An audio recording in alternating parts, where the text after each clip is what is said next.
The Chargers may have lost the battle, but I think they're going to win the war because their young wide receivers absolutely balled out, and the future in that position group is bright.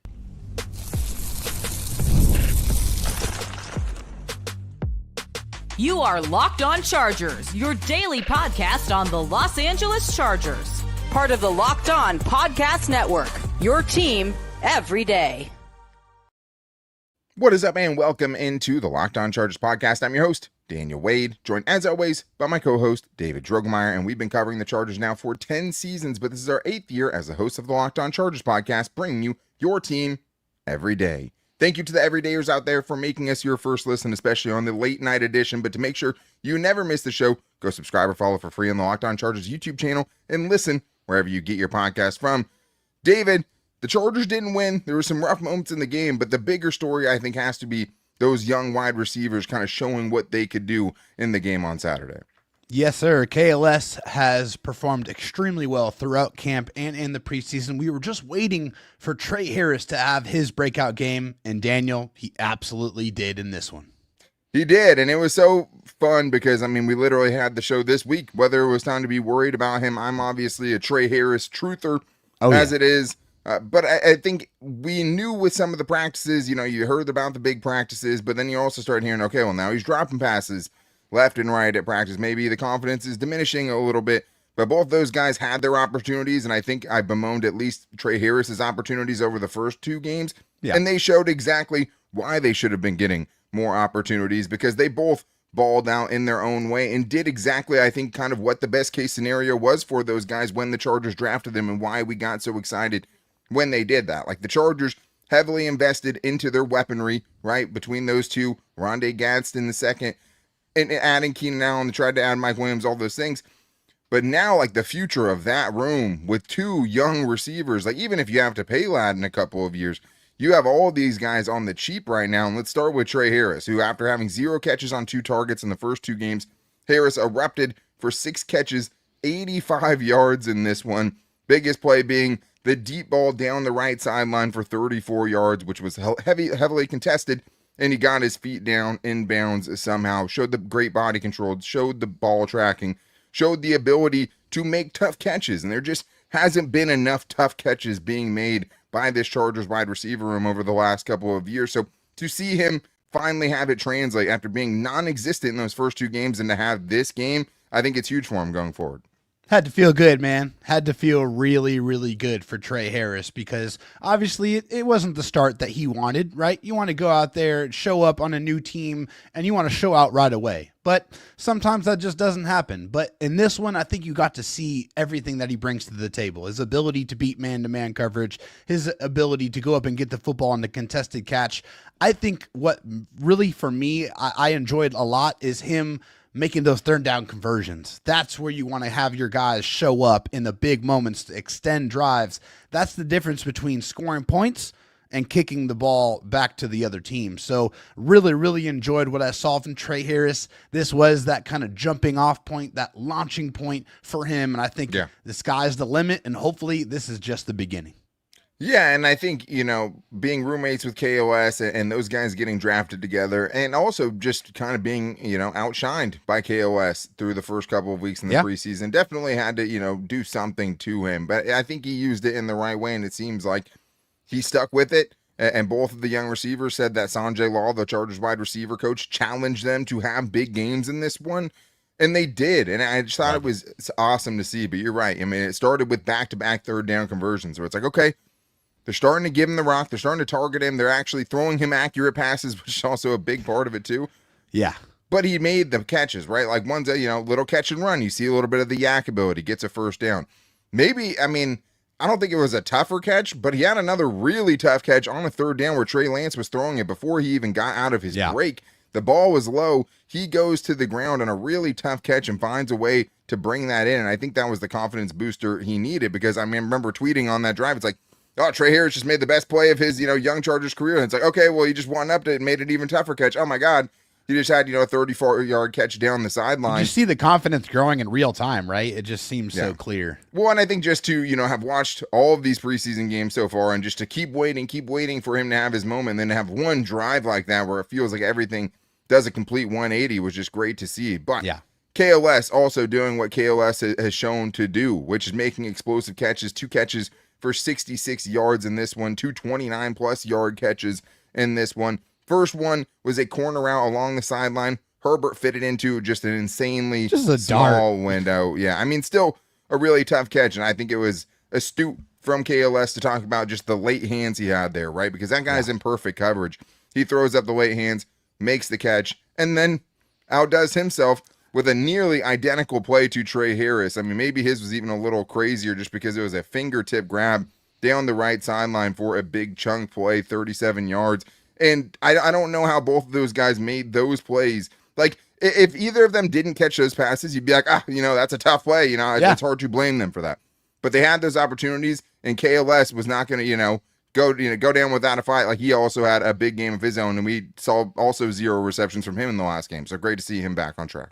No question about it. And also, I really enjoyed the fact that the first catch that he got was from Justin Herbert, because I think we're going to be seeing that a lot this season. And I think the stat line, is going to be similar to what we see a lot this season with him specifically. I think it's going to be probably 3-4 catches, but 75, 80, 90 plus yards. I think that's something that we can see from a guy who clearly has the speed to stretch the field and showcased again his unbelievable ability to go up and get the football and give you this spectacular catch. Having more of that in your offense and having more guys that can do that really just makes it so much harder to defend, because you can only double team so many people, right? If you're out there trying to take Ladd away, well, now you got 2 other guys at least. Obviously, not even including the returning Keenan Allen, but you have 2 other young guys that when they see the field, there's not much of a drop off there. These are guys that can still get open and you still have to worry about. So just having more guys like this just makes the matchups a nightmare. So really, really enjoyed seeing that from KLS. This guy just shows out from the very beginning, and man, he's been really fun to watch. Yeah, and it was really interesting that he was the one that came in when Quentin Johnston got hurt, and we'll talk about that. But he was the next guy up, and it could be because Quentin Johnston was playing the X. That's where they've had KLS training more than they've had Trey Harris training there. But I don't think it's insignificant, and I also thought it was a kind of step in Justin Herbert's leadership as well when you have KLS going, after the game, saying how much it meant to him that Justin Herbert went to him twice right off the bat, right after he got into the game, including an end zone shot. That was a great throw and just a good play by a defender. But he basically said, hey, this is the first of many. And so I think that was showing some of his leadership as well. But not all good news with the wide receivers, because Quentin Johnston was knocked out of this game after a vicious hit.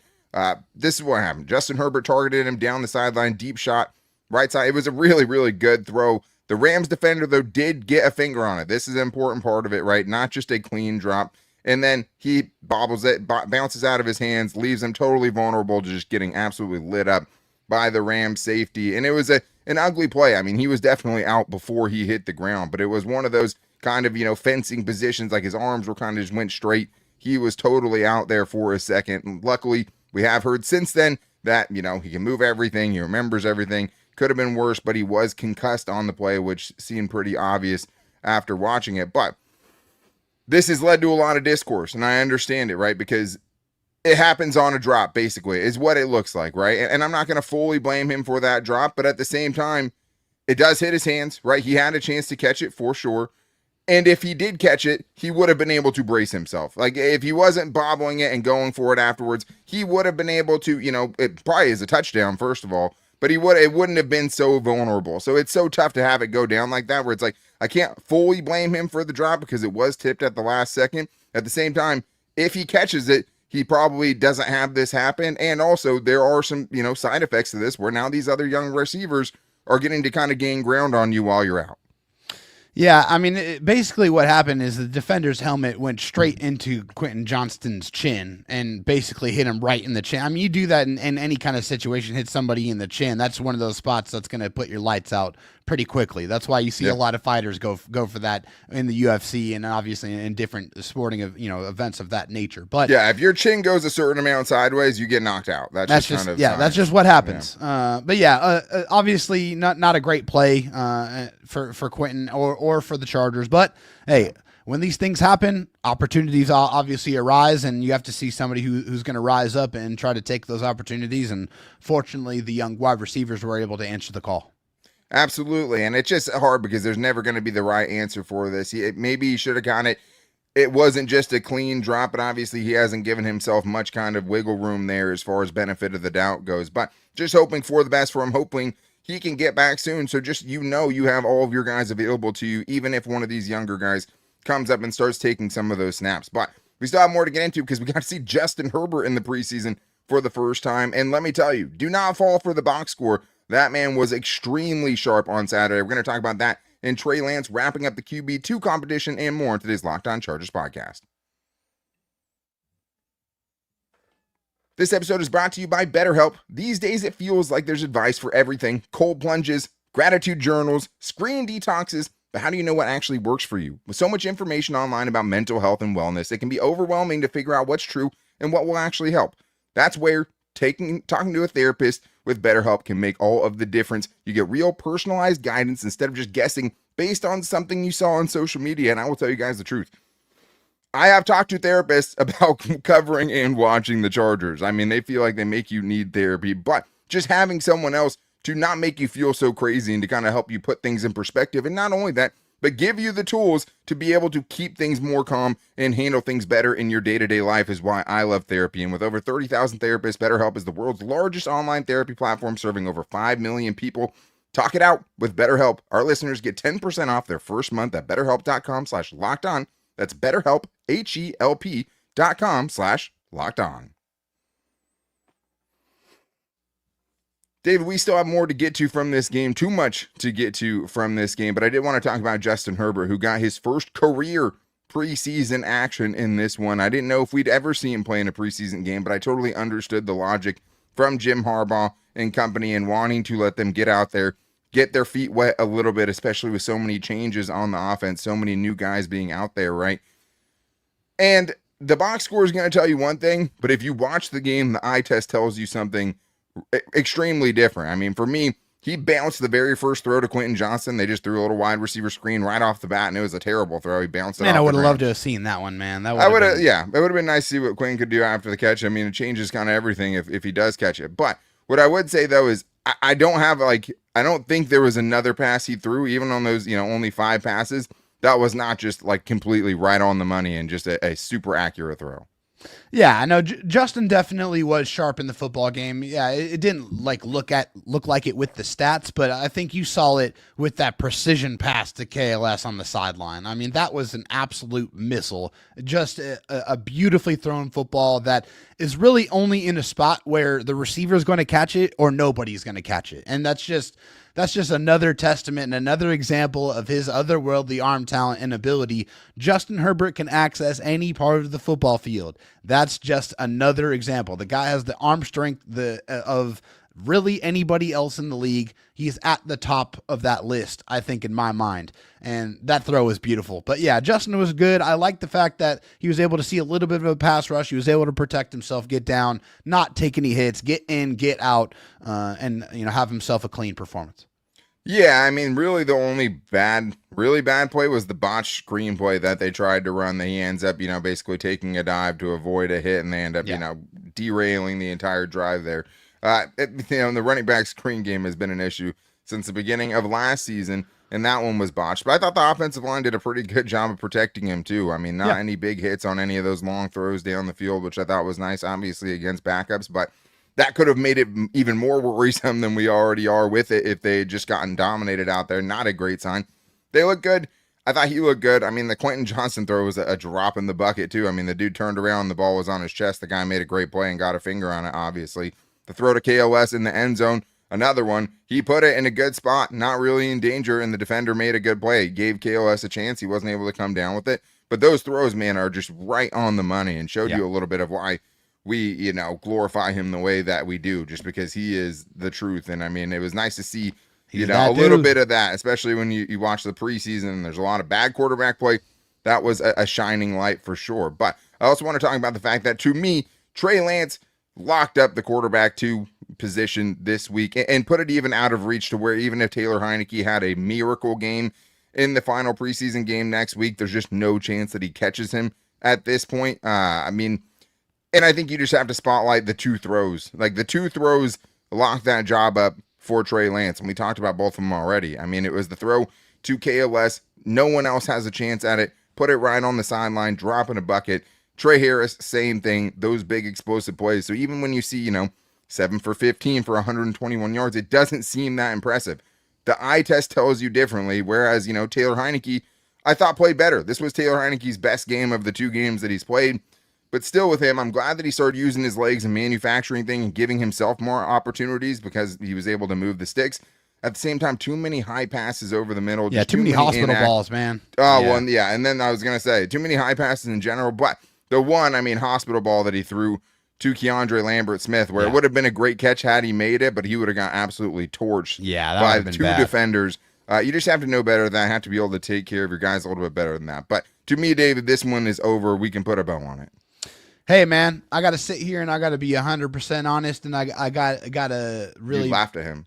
Yeah, I got to be kind of forthright here. When the Chargers signed him, I said, what in God's green earth are they doing bringing this guy in? He looked horrible. Yeah. What redeeming qualities does he bring to the table? Well, my hat is off to you, sir, because you have taken this opportunity and you've run with it to receive a different message from a different coach, to be able to work on your craft and show unbelievable growth in such a short amount of time. The passes, they're on point. They're precise. He's protecting the football. He's making smart decisions. That's what you want from your backup quarterback. Obviously, you never want to see a situation where Justin Herbert is not on the football field. But heaven forbid, if that does happen, you want somebody who can orchestrate an offense that will allow you to stay in football games and hopefully potentially still win some football games. And I think now, after what we've seen, that confidence in Trey Lance is now there that he is capable of doing that. Absolutely. And I just think that if you're talking about who gives you a better chance to win a football game right now between him and Taylor Heinicke, it just doesn't feel particularly close from the small sample size we've seen, obviously. But yeah, it's crazy. Credit to Jim Harbaugh, Greg Roman, Shane Day, right? This is a guy that's been to multiple teams and had multiple stops of teams who could not figure it out with him. Obvious raw talent is there, and that's never been the issue. It was, taking away the turnovers, all of those other things. So 0 turnovers through 3 games might be the most impressive stat that he has. But I'd also say when you're looking at this box score, it's not the same as Justin Herbert, but also remember that he threw what would have been an absolute dime to Dale Von Campbell, which would have been a 49-yard touchdown that would have wrapped that game up. He just wasn't looking. Been in that. Yeah, but the crazy thing is he threw his hand up. The ball is already in the air. You got to be able to find it. He's like, I saw you already. Yeah, you got to be able to locate that ball. Unfortunate, but I think it also kind of puts in perspective, like being able to track the ball the way that KOS does it, the way that Trey Harris did it in this game, like it's not so much harder than it looks. Yeah. And sometimes you could just completely lose it. So just never saw it, but that makes it 8 for 15, right, for about 170 yards, and the box score looks a lot different. Yeah, it could have been way different if you had, not that kind of receiver error there, and just about, chance for Dale Von Campbell to kind of put his name. And he was so good at that too. Like that was his calling card. Was the deep bomb, the go routes, practice. Yeah, but someone else, another undrafted rookie wide receiver, was able to put his name on the map, and it's Luke Grimm, David. And there's just something electric about a punt return. This is a guy we had our eyes on early as someone we were going to fall in love with during training camp, who's the little receiver who's going to, make some waves. Now, Luke Grimm, after getting a late start in the offseason, found a way to at least throw his hat in the ring for a potential training or practice squad spot, I think very much so, with that 66-yard punt return touchdown. Almost got one last week. This week, there was no doubt. No, there was not. And, the reason why he's really getting these opportunities is because, unfortunately, Naheem Miller-Hines has not really shown what you want to see as a punt returner, with a couple of muffs, right? So Luke Grimm gets his opportunity, and he shows the vision, shows the speed to be able to get to the outside and be able to take it to the house. Whenever you get those special teams touchdowns, you are way more likely to win a football game. They're just such momentum swingers. Like, no matter how the game is going, you get a special teams touchdown, the momentum is clearly and immediately on your side. That was a fun and exciting play. Absolutely, and I think to piggyback off that point, bringing special teams value as someone who's an end-of-the-roster practice squad type of player is incredibly valuable, right? To be able to show that you can bring that and not just, a receiver, and maybe if something happens to Darius Davis or something like that, you have a guy on the practice squad that you feel good about coming up to return punts for you at the very least, I think it's huge. And I mean, you're talking about a guy that might be fighting with Dale Von Campbell or Brendan Rice for a spot on that practice squad, Jalen Reagor when he comes back. So Rice had 0 receptions on 2 targets, as did Dale Von Campbell. Obviously, Campbell should have had the walk-in touchdown there, but I think some significant movement, at least as far as who stays around in that room. It's probably, for all the Brendan Rice truthers out there, a little too late for anything to change in that regard, which sucks because we really liked him when he came out and thought he was a steal as a 7th round pick. But we still have more to get into, including how concerned we are because the Chargers' first team defense went out there, and unlike the starting offense, it was not pretty, and they got absolutely shredded by Stetson Bennett, the 3rd string quarterback and company. So we're going to talk about that and more on today's Locked On Chargers podcast. This episode is presented by Yahoo Fantasy. It's the best time of the year. NFL kickoff is almost here, and it means fantasy football season is back in full swing. And this year, Yahoo Fantasy is turning things up with a fantasy football experience like never before. This year, me, David, and the Locked On Chargers podcast are going to be playing on Yahoo Fantasy, and you should too, whether you're a first-timer or a veteran making your millionth league. I love Yahoo Fantasy. It's one me and my work league, me and my friends league have all switched to over the last few years. There's just so many great things about it. But for me, I'm someone that likes to wake up at 9:55 a.m. Pacific time on football Sundays and have to put a lot of things in last minute, and it works great for that. But to celebrate 28 years of fantasy football greatness, Yahoo Fantasy is dropping 28 big new features over 28 days throughout August. To kick it off, they just dropped the Yahoo Fantasy Guillotine Leagues. It's a killer new way to play fantasy football on Yahoo, where the lowest scoring team gets eliminated each week until there's only one team left standing. With the season right around the corner, now's the time to get your league together and give this new mode a try. If you're more into the classics, you can still play head-to-head private leagues or join a public league. But stay tuned for more killer announcements and start playing Yahoo Fantasy Football now at yahoofantasy.com/LockedOnNFL. David, we still have more to get into here because we haven't talked about the Chargers defense, and we were very excited to see the starting defense get out there, especially, several players. And it probably couldn't have gone much worse for that starting unit, but we're going to talk about if we're actually super concerned about it, that one drive that they got. But thank you, as always, especially on these late night shows, for making us your first listen. If you need a second listen, make sure to check out the Locked On Fantasy Football podcast with hosts Vinny Iyer and Michelle Madjuk. Listen every day to prep for your fantasy draft and become the most informed fantasy manager on YouTube and wherever you get your podcast from. David, that was rough. The first team defense went out there and they got absolutely shredded by the Rams' 3rd string quarterback and reserve offense. And that was a pretty rough watch, man. I can't lie about it. There wasn't really any redeeming quality I can think of for that one drive, that one single drive that we got to see.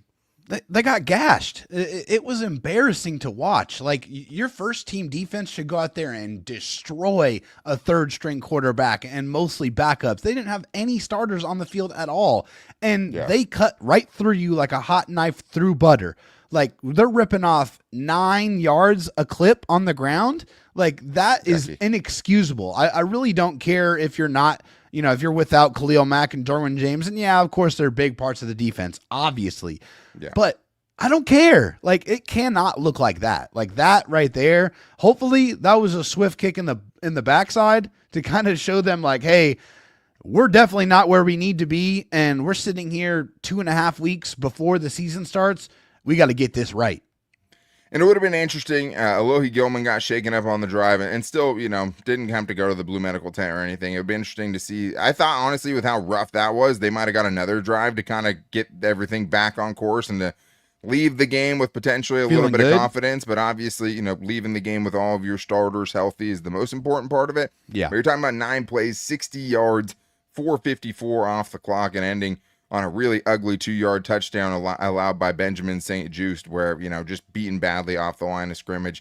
Ton of separation from, you got beat by some guy named Mumfield or something along those lines. It's just bad, tried to press at the line of scrimmage, totally whiffed, gave up an easy touchdown there. But yeah, it's big holes, guys falling for misdirection, biting too hard on play action, not being in the right spots, picking on their weaknesses. But this is what I'll say. That was a very scripted drive, right? Like that. Of course. The problem is the Chargers couldn't come up with the one play to disrupt everything. Like, you need that one tackle for loss to get them out of that script and be able to make them have to kind of figure it out from there. They didn't do that, right? They didn't make the Rams offense face a third down on that drive. They never even hit third down, let alone a chance to get off the field. But they never even got them off the third down. So, I mean, the Rams offense were sculpting that one for a while. They knew exactly how the Chargers were going to come out and play. They pushed all of the right buttons, got everyone going the wrong way, and they made it super easy. I mean, there wasn't a really tough throw on that drive from Stetson Bennett. When they thought they were passing, they were throwing, and vice versa. When they thought they were passing, they're running, and vice versa, right? I mean, every run, there was a giant hole, and then every time they ran play action, it just, everyone seemed to be giving up huge passing windows on the other side of it with nobody able to get pressure to force anything different. So, an ugly look. I wish we could have seen them from one more drive, but I think that, a lot of times if you can't make a big play early, especially on another team's first drive, and you can't get them off of the script they've been coming up with all week to do exactly that to your defense, that's what it's going to look like for the most part. So they knew exactly what to do. Credit to Sean McVay and that offense. I'm not overly concerned about the Chargers defense, obviously missing Derwin James and Khalil Mack. But another thing that I came to terms with during this game, it's just, I don't think there's any way the Chargers cannot keep 5 safeties, man, because Tony Jefferson, again, the highest graded defender in this game, 2 out of 3 games so far in the preseason, a preseason All-Pro. God. He has been the highest graded player on the Chargers defense and has been top 5 grade in every game so far. I mean, and then you combine that with RJ Mickens, who's been not as impressive, but so impressive that I just don't even know if you can consider leaving either of these guys off of the roster. I mean, RJ Mickens, it might be a totally different conversation if he came down with every chance at an interception he's had, man, because, that dude's had 3 shots at an interception and hasn't been able to pull one of them down yet, which probably changes the picture a little bit, right? But right now, David, I just came away with it saying, like, it's going to be tough decisions everywhere along this roster, but there's one thing that shouldn't be tough. You have to keep 5 safeties on this team, because if not, I don't know who you're getting rid of. Yeah, I completely agree with you. Tony Jefferson shows once again the instincts and just knowing where to be and the timing, and also just looks fast. Like, he's playing fast, playing violent. Like, he definitely looks like he's in shape. He's ready to go. That veteran leadership in that room. Made the big play on 4th down, right? I mean, that game could have been worse defensively, right? But on 4th down on the goal line, he's the one that comes up with the pass breakup and showed the instincts there to make the big play to get them off the field. Absolutely. And he's been doing that all off season and in the preseason this year and last year. So Tony, I think, is just a veteran in that room that has to be there. And the play is definitely deserved to be there as well. And RJ Mickens, he's been nothing but impressive to me. Like, the ability to make the tackles out in space, to kind of be a guy that, can turn into that last line of defense defender I've talked about before on the show. He seems like he has all of the ability to do that and be trusted to be that guy. And yeah, if he sharpens up the hands a little bit, man, he'd be able to get a couple of those interceptions. And hey, at the safety position, you're going to have abilities and options to be able to do that, especially with Jesse Minter wanting to put his defenders in position to make plays like that. Love what I've seen from RJ Mickens. Both these guys have earned their spots on this 53-man roster. Yeah, man. Obviously, not every team's going to keep 5, but it's hard to imagine there's a more impressive group of 5 safeties anywhere else in the league. It just feels like that is a big strength of this defense that has some question marks, but I don't have any questions about that safety room right now. But credit to RJ Mickens. Tony Jefferson, obviously a vet's vet. Let us know in the YouTube comments if you want us to try to get Tony back onto, a great guest on the show as well. I think recurring guest even potentially. Oh yeah, he's been on twice. Just someone who's the best and has everything in perspective and just looks like someone who should be contributing to the football team this year and should be on the field. But obviously there's 3 guys ahead of him in Alohi Gilman, Elijah Molden, and Derwin James. But as good as it was of a game from the safeties, the cornerback room made it even harder to kind of decipher what is going to happen there, man, because the Chargers obviously got torched, and that's not all in the corners. The pass rush was a little lackluster, I thought, for the most part. But Stetson Bennett goes 28 of 40, 324 yards, 3 touchdowns, and an interception. The only guy that, they probably should have had, 4 interceptions in this game? Yeah. Troy Dye should have had 1. Oh, for sure. RJ Mickens should have had 2. Yeah. Obviously, Tayra Edwards gets 1. A big man INT is always great. But, man, like Nico Reed, some really good plays. And it's like, man, he's right there. And then he gives up the game-winning touchdown. And then Jasir Taylor, obviously, makes a big play on a 4th down to get you off the field, right? Makes the tackle there. I didn't think he had to do too much there, but obviously he was there. He made the tackle, had a big play there. Got beat on a long touchdown, which I heard Daniel Popper say that to cover 3, should have had help on the inside, sure. But that was the only guy he was trying to cover, and that guy left him 10 yards in the dust. Yeah. And also had a really bad face mask penalty where he straight up ripped a helmet off a dude's head and wasn't even trying to pretend like he wasn't grabbing a face mask. So it was almost like, if I'm going to grab it, I might as well just go all the way with it. It's 15 yards either way. I'm just going to rip this dude's head off. But, David, it's just obviously with Eric Rodgers in a walking boot, as we've heard, and you have, Nico Reed missing a week, Jasir Taylor, who I just don't think is a good football player. I'm just going to say it. I just don't think he's good at football. I don't think he's a good cornerback. I don't think he can hang with the guys at this level, even if he's good on special teams. And then you also have Trikweze Bridges, your 7th-round pick, who allows 5 catches on 7 targets for 92 yards and also adds a couple of missed tackles into the mix as well. One really good tackle. He has some really physical tackles, but he's just been way too up and down and a lot of downs for him as well. So I just came away from this game like, man, what is it going to be at the end of this cornerback room when they have to make these decisions? Yeah, I think for me, it's Nico Reed has actually shown and made some flashes and made some plays and has been around the football and showed some good ball skills. And also, you have to look at the context, right? Jasir Taylor is playing this entire football game deep into the 4th quarter. Yeah. And to me, when we're talking about that with a 3rd preseason game here for the Chargers, that means the writing's on the wall that he's probably going to get cut. And also, I'm going to go out on a limb here and say, Trikweze Bridges is going to get cut too. I just don't think that we've seen quality enough football from him, being around the football, not really being in position to make plays and getting burned repeatedly. I just feel like those 2 guys, I think they're going to have a hard time making this roster. And right now, I think they're both going to be on the outside looking in. And it's a little different, but obviously Nico Reed's in there playing to give up the last touchdown of the game as well, right, to lose the game. And that's the hard thing. Had Nico Reed just come out there and had an Eric Rodgers type of game in this one, maybe it would be solidified, right? But it's hard to say that they feel like he's going to make the roster right now. Dean Leonard has missed a ton of time during this training camp, and it's so hard to imagine when he's coming back or if he's coming back. And Jasir Taylor is at least the known commodity in their eyes, right, and brings you legit special teams value in their eyes, which is all that's important. At the same time, it doesn't make you feel any better about it. And it's weird because obviously Jasir Taylor, outside leverage on that big long touchdown, was chasing the dude down the field, wasn't close. I thought it was really weird, the alignment, honestly, of Nico Reed on that touchdown. He was way off playing outside leverage on the goal line where obviously a slant beats you there every time. I thought that was weird. Maybe he thought he had more help on the inside as well and was defending more of like a fade or something like that.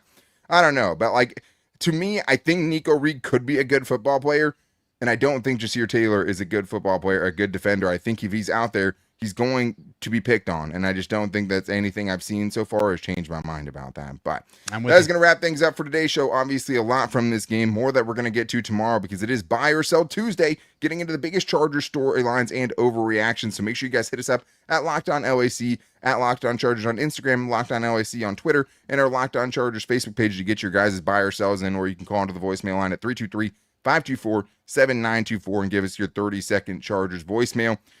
Man, I'm excited. There's a lot to build off of this week, and we still have one more preseason game to go. But we will be back with you guys tomorrow to make sure you don't miss it. Go subscribe, follow for free on the Locked On Chargers YouTube channel. Listen wherever you get your podcast from as the only daily Chargers podcast out there. And we have a lot to get to this week because there's one more game, and then this team has to cut down to their 53 guys, which is going to be tougher, maybe the toughest decisions that have to be made since me and you have been covering the team, which is 10 seasons. And a ton of trades flying around the NFL already over this weekend. Keep an eye on the Chargers. We know that they've been active around this time of the year.